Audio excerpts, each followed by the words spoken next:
switch over to you guys out here on this camera and to share with some really cool things with you guys today about house blessing.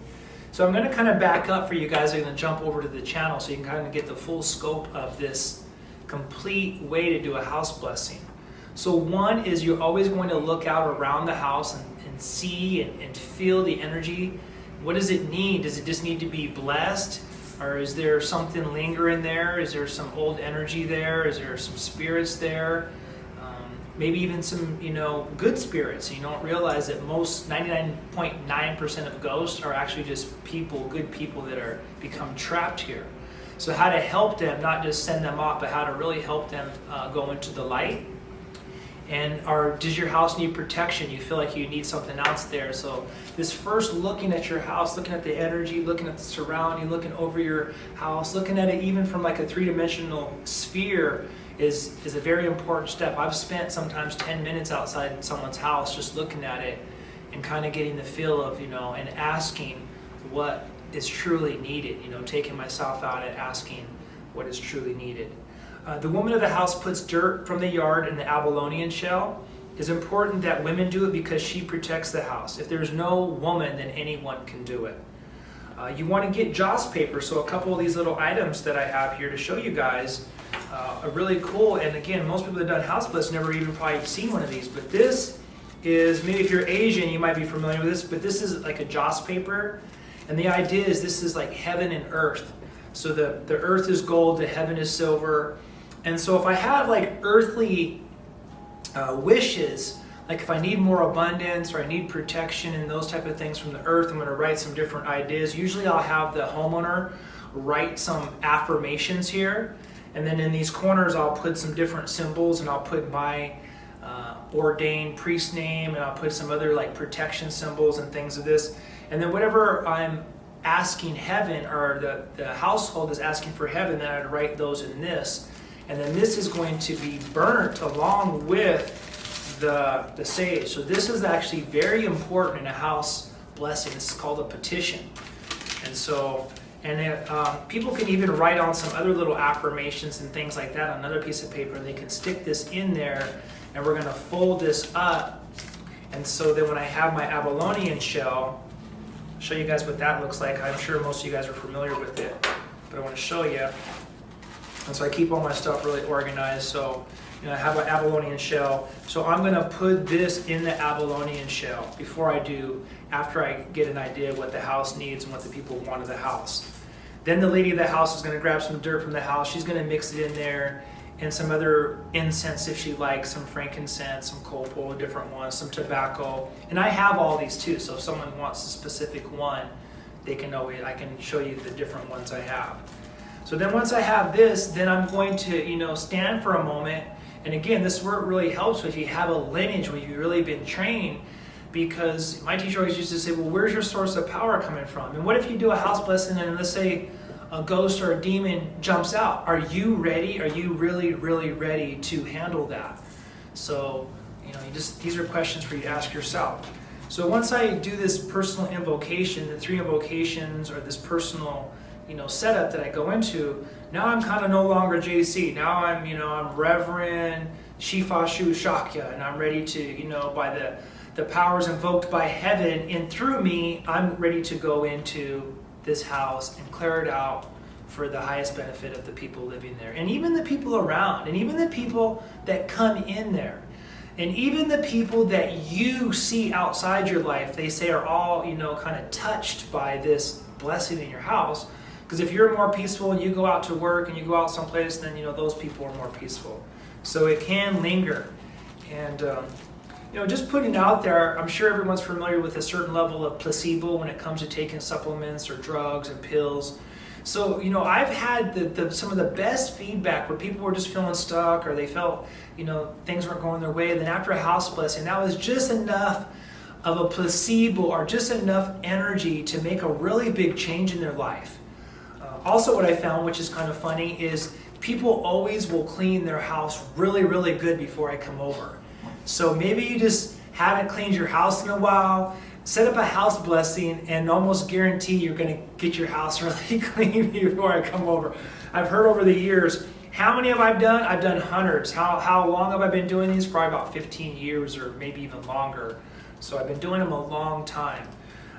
So I have a lot of experience, and I've dealt with a little bit of everything, from ghosts to people that died there and their energy was still there, or arguments there, or people moving into a new house. I've come across a lot of different situations. And then it says on the sheet, if you do detect something really dark, then you should stop immediately and contact myself or a priest in whatever faith that you belong to or your church. So you also want to make sure step 5 would be is to open a back door or open a little window. If your house doesn't have that, you'd still be okay. You just want to keep the front door open a little bit. And you want to keep the front door open throughout the whole entire house blessing. And then now we're getting ready to enter. So I'm going to go ahead and light my sage. I have my other herbs in there. I have my dirt. I have my partition. I have all this in there. And the first thing I'm going to do is I'm going to put that big protective symbol on the front door. And then as I walk in, if I turn and there's like a window right there, then I would do a protection symbol on that window. And then I'm going to kind of hold the sage, and I'd hold the sage, usually might use the sword finger, and I might hold it like this, and I have the incense burning, so there's different ways to hold this. And I'm going to kind of go like this, and once I just take a little bit of that smoke and it'll flow up a little bit, then I just kind of direct the smoke up into that corner, and I direct it up into that corner. There's another window on this side, I'll go through there. And then as I'm walking through the house, I'm just trying to stay as forward as much as I can. I'm just going like this. I never turn my back to the door, so I walk around the house this way. And then finally, when it's time to be done, I'm going to back out through the house. I'm going to walk backwards out through the house, of course, looking to make sure I don't fall or trip.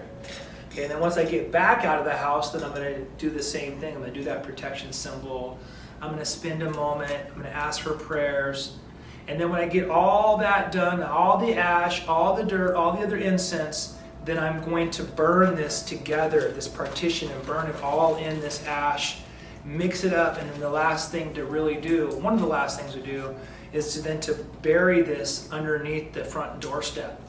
Or if someone doesn't have any mats or anything like that, can put a little bit there, but pretty soon you get, so it's good just to have a little spot we can find, dig a hole, we bury that in there, and again, most of those lower vibrational spirits, well, when you go in a house blessing, all they do is they go and they dissolve into the earth. So they actually kind of come up through your floor. If you have a good imagination, you can see what I'm talking about. So that's the main place we want to bind the energies. We don't want anything coming back up from the earth. If they come down from heaven, as we know, what descends, angels and good things, and what comes up is normally darker things. So very, very important to seal the energy in the bottom of the earth at the end of the session. And then again, things that the household can participate in is coming up with a certain chant, or I can come up with one and teach everyone for a moment, and then everyone can just kind of say that. Or if there's other family, I've done families where there's been 5 or 8 people there, and they all just kind of wait out in the living room or wait out front, outside, and they all have this intention of the place going to be cleansed and filled with prosperity and wealth and health and abundance and all these good things.